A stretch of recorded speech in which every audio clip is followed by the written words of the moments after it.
On the hour, across Brentwood and Billericay. This is Phoenix FM. Phoenix FM.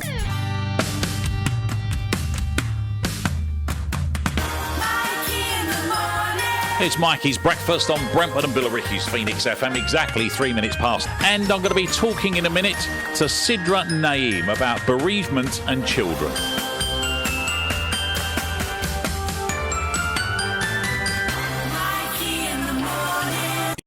Mikey's Breakfast on Brentwood and Billericay's Phoenix FM. So it's a Wednesday morning.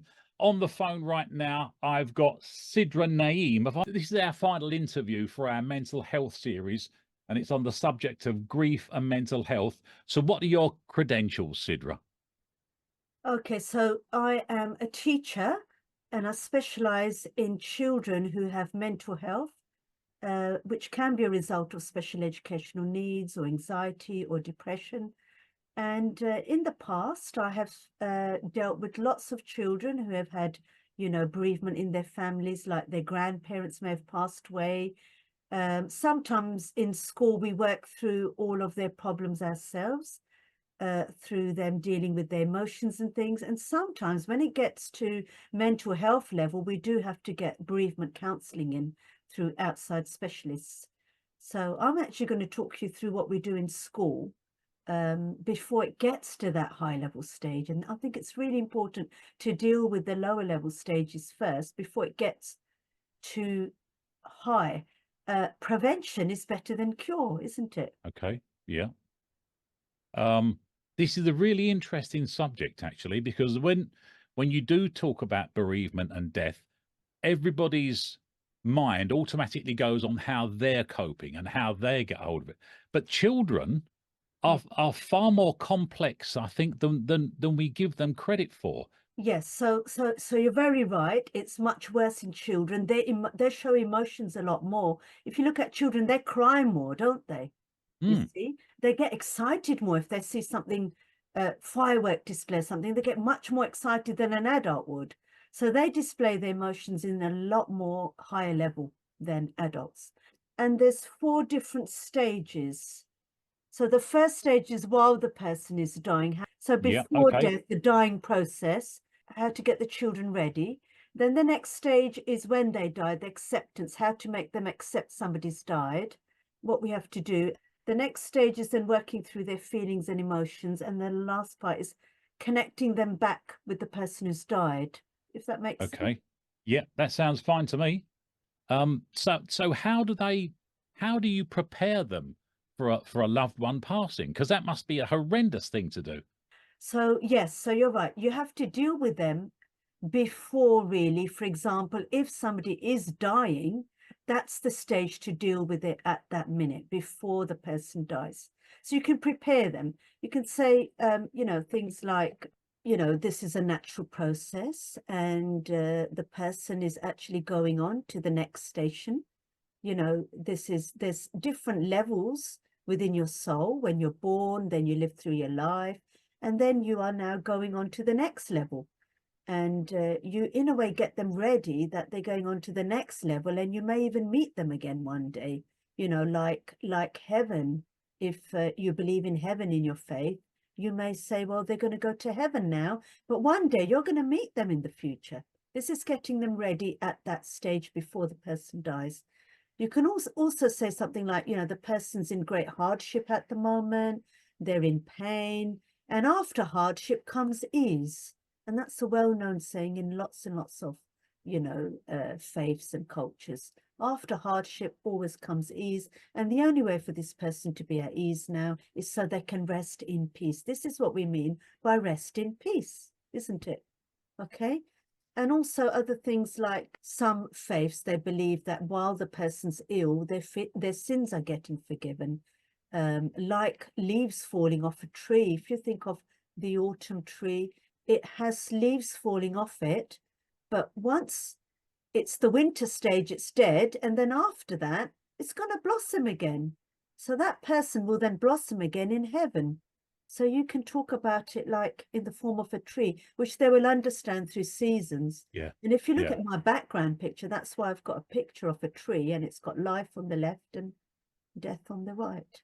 to take you through the stages. This is all stages of life, isn't it? Okay, so that's the beginning part. So that was there was, you say there's 4 stages that you take a child through, and that was the first one?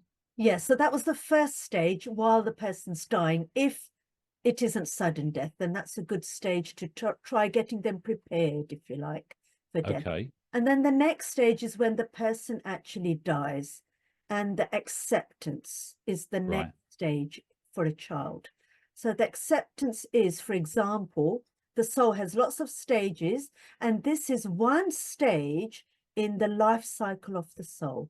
In the resting phase it's gone in. But after the resting phase, if you believe in heaven, it will go to heaven, which is the next phase, and you will meet that person again when you go through these phases. And that actually really helps the child. They'll say, oh, we're going to meet grandma again in the future. She's resting at the moment, and then she's going to go into a big garden, and we're going to meet her there in the future. That really, really helps a child you know, gain peace in their hearts. Okay. And you have to also explain that everything lives and dies. A flower is alive for a while and then it dies. A tree is alive for a while and it dies. Even pets, people have cats or dogs and then they die after a couple of years. Goldfish die after maybe even within 6 months. If you relate it to animals, they understand it much better. They will understand it better. The quicker the burial process is, the better. Okay. Oh, really? Yes. The burial process is your final goodbyes. The more it's prolonged, the more the child gets worked up about it. So in some faiths, the burial is within 3 days.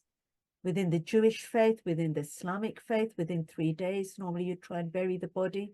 And that's good for the child because once they've said their goodbyes, you will soon settle them. You will see them settled in school.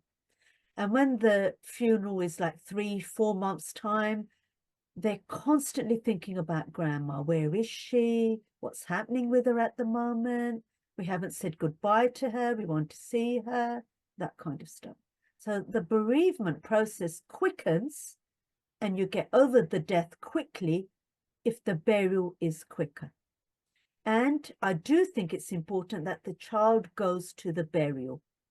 There are many parents who go to the burial and don't say goodbye don't let the child say goodbye to the grandparents.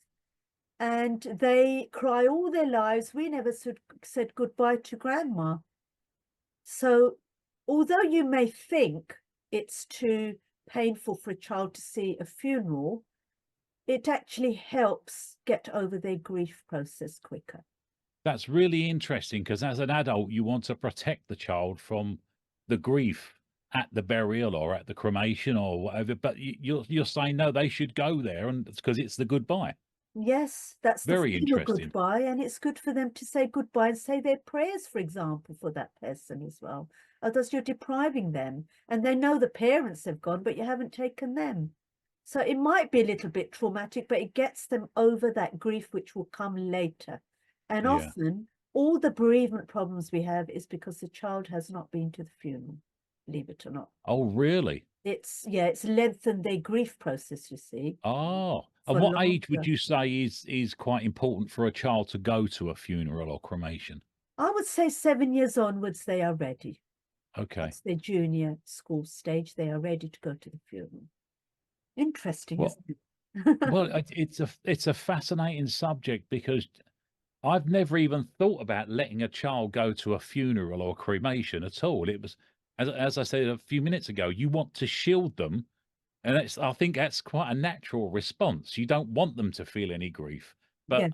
it makes perfect sense. Adult, yes. But if you look at an adult, say you didn't go, say one of our parents passed away and we didn't go to the funeral. You'd have a gap. You'd feel a gap. We would always feel we never went to the funeral. We never said goodbye. Yeah. It's the same for the children. In fact, some children are more closer to their grandparents because their parents may be working and their grandparents are bringing them up and taking them from school, collecting them from school, and giving them tea at home and things like that. So children, you'd be surprised nowadays, are very, very close to their grandparents Yeah. as what we may have been, because in our days, our parents, our mums, for example, may have been at home and not work. Yeah. Because That's, that was that the doesn't era happen in anymore those very days. often, does it? Yeah. Whereas children nowadays, their parents are working because of the high standard of living, and it's the grandparents, they're very close to them, or somebody else who they may be close to, an aunt or something. And then they have to say their final goodbyes, just like we put ourselves in that position and we feel we need to say goodbye to our loved ones, don't we? I mean, I know with myself, my friends, recently, 2 of my friends have passed away with cancer, all of a sudden, young friends. And I've just felt I've had to go to the funeral. Yeah. I've had to. I've actually been bottling up my tears. And then when I got to the funeral, I let out all my tears, and then I felt at peace all of a sudden. And that's how children are. They feel they may want to go and cry, and then that will help heal them. And like I said before, more than often, it's the children that don't go to the funerals who have the bereavement problems afterwards. Yeah. That's a fascinating. Now, the biggest interesting one is COVID. When COVID happened, there were so many deaths which people could not get to funerals to.